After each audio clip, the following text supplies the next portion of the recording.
Hartland, New Brunswick, in the Hartland Service Shop, is where all of the fun happens. This is where the attachments come to be installed on machines, new attachments come to be tested.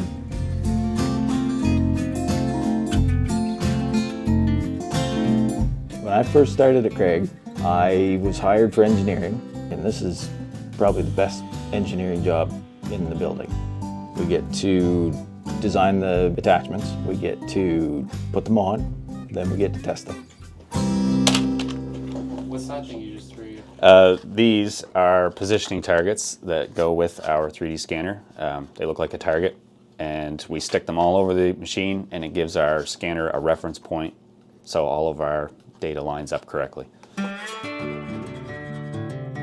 My name is Tyler Obey. I've worked at Craig's for over 3 years now, and I work primarily as a designer on grader attachments and snow equipment.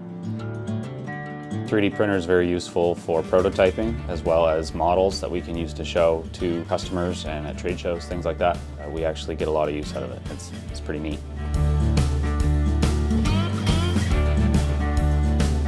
We're very well equipped to do our job. We have ample computing power, good software. Things like our 3D scanner, they're quite unique and very useful. We're very well suited to do custom work.